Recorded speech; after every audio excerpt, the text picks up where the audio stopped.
Deuxième épisode de cette série sur la localisation française de jeux vidéo japonais. On va parler de Monster Hunter World. Salut. Hé, tu serais pas de la classe A par hasard? Quoi? Sérieux? Nous aussi.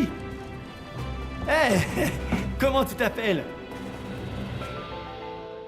Monster Hunter World est le premier Monster Hunter à avoir été traduit intégralement en français et à avoir été doublé en français. La traduction, le doublage sont d'excellente facture, il n'y a aucun problème de ce côté-là. Malheureusement, il y a un petit endroit, un point, qui aurait mérité un peu plus de réflexion de la part des traducteurs et des localisateurs. Il s'agit de la traduction des talents, donc des skills en anglais, et en japonais d'ailleurs. Et donc dans cette vidéo, je vais vous donner mon avis personnel sur la traduction et la localisation des talents dans la version française de Monster Hunter World.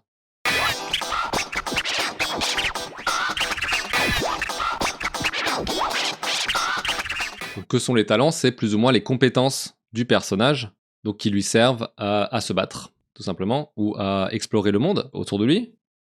Comme la liste est très très longue, je vais vous donner que quelques exemples. D'accord? Mais sachez que ça vaut pour la généralité. On commence par le talent qui en japonais s'appelle Kogeki. Traduction littérale, attaque. Donc ce talent en anglais s'appelle Attack Boost. Voilà, rien de transcendant, rien de magique, rien de subtil derrière cette traduction. J'en viens à la traduction française, machine de guerre. Voilà, donc déjà on a quand même tout un imaginaire qui s'ajoute finalement au terme très basique du japonais Kogeki, attaque. Bon, pourquoi pas avoir appelé ce talent tout simplement attaque, bonus d'attaque, comme en anglais. Je sais pas. Deuxième exemple, item shio kyoka. Bon, pris dans l'ordre, ces mots signifient littéralement, donc item c'est objet, shio c'est utilisation, kyoka c'est renforcement ou amélioration. En anglais, on obtient la traduction suivante, item prolonger. Je ne sais pas si je le prononce bien, mais peu importe. Donc, ça prolonge l'effet des objets. Encore une fois, une traduction très littérale de l'anglais, basique, efficace. Dans la version française, ce talent s'appelle chimiste. Évidemment, ça tombe sous le sens. C'est sûr que voilà, donc si on élabore un peu autour de l'idée de item prolonger, on va un jour aboutir au concept de chimiste. Peut-être. D'accord? Ok, on arrive à troisième exemple. Kaihi kyori up. En japonais, traduit mot à mot, kaihi c'est évasion, esquive, kyori distance, up plus, bonus. D'accord? On a compris, l'anglais va traduire evade extender. Donc voilà, dès qu'on saute, on essaye d'esquiver le monstre, le personnage va sauter plus loin. Donc c'est très pratique, ça augmente la durée de survie du personnage. On arrive à la traduction française, trompe la mort. Voilà, donc encore une très belle expression, vraiment d'un niveau bien plus élevé, je dirais, que la version originale, qui reste très basique dans les faits, qui décrit tout simplement ce que le talent fait, et qui ne lui donne pas comme un nom ou un concept, une image derrière. D'accord ? Je vous donne encore un autre exemple. Hara Heri Taisei. Donc, composé de deux mots, disons. Hara Heri, c'est la faim. Quand on a faim, on a le ventre vide, avoir le ventre vide. Et Taisei, qui est la résistance. Donc, résistance au ventre vide, résistance à la faim. Traduction anglaise, hunger, resistance. Encore une fois, une traduction extrêmement transparente par rapport au terme japonais. Mais que donne la traduction française ? Spartiate. Alors bien sûr, on peut louer tout le travail du traducteur, son imagination, son élaboration, tout le travail qui est derrière l'adaptation, finalement, de tout ce vocabulaire japonais ou anglais vers le français. Mais d'un autre côté, en tant que joueur, quand on lit Spartiate, quand on lit Trompe la mort, on a vraiment du mal à imaginer quel peut être l'effet de ce talent. Pour moi, en fait, c'est une difficulté supplémentaire, tout simplement. Une difficulté, disons, non essentielle, non utile, pour jouer. sachant qu'en plus la version originale est beaucoup plus directe. Et là, je trouve qu'il y a un petit souci.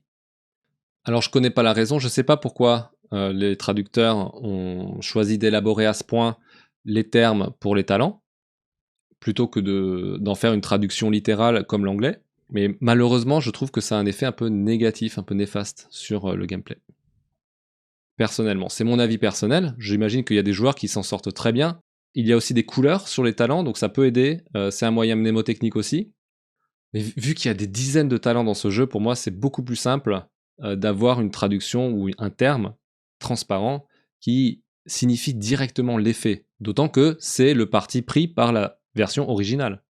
Moi qui suis pas un génie, notamment de la mémorisation, je préfère jouer en anglais. Quitte, finalement, puisque je lis les dialogues en anglais aussi, à moins profiter, finalement, de cette histoire tellement intéressante de Monster Hunter.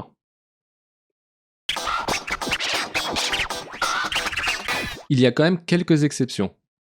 C'est-à-dire, en fait, des traductions françaises qui sont à la fois élaborées, mais qui restent très précises, très concrètes, par rapport à l'effet du talent. Il n'y en a pas beaucoup, ça reste des exceptions. Je vous donne 2 exemples. En anglais, Fire Resistance. Le japonais, c'est Hi Taisei, résistance au feu. En français, c'est traduit Ignifuge. Dans ce cas-là, aucun problème. On a à la fois tout de suite l'image de ce que fait le talent, mais avec un terme qui est un peu quand même plus élaboré que résistance au feu. Un autre exemple, c'est en français un pour tous. Un pour tous, tous pour un, ça vient des mousquetaires. C'est l'équivalent de l'anglais wide range. En japonais, koikika. Ko, c'est pour hiroi, donc large, étendu, vaste. Iki, c'est une zone. Ka, c'est transformation. Donc le fait que dans le jeu, on utilise un objet, une potion, peu importe, l'effet se propage sur une grande zone autour de nous, plus ou moins grande selon le niveau dans le talent. Dans le cas où on comprend tout de suite l'effet du talent, moi je pense que c'est vraiment super de garder ou de d'élaborer en fait le vocabulaire des jeux vidéo. Maintenant, si cette élaboration rend plus difficile à comprendre l'effet des talents ou l'effet du gameplay, là je pense qu'il vaut mieux s'en abstenir. Comme quoi la traduction peut amener des effets positifs, peut amener à enrichir finalement une œuvre, mais elle peut aussi la dégrader. C'est pour ça que la traduction de Monster Hunter en français est très intéressante. Grâce au fait que le jeu Monster Hunter World ait été traduit intégralement en français, la série est devenue très populaire en France. Et donc cette histoire d'imagination un peu trop créative en ce qui concerne la traduction des talents, c'est un petit bémol qui est vraiment négligeable par rapport à ce qu'a apporté finalement cette traduction française de Monster Hunter World pour les joueurs, pour la popularité de la série en France, etc. Bon, si on portait un toast.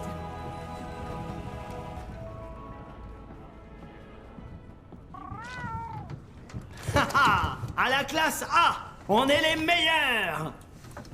Santé!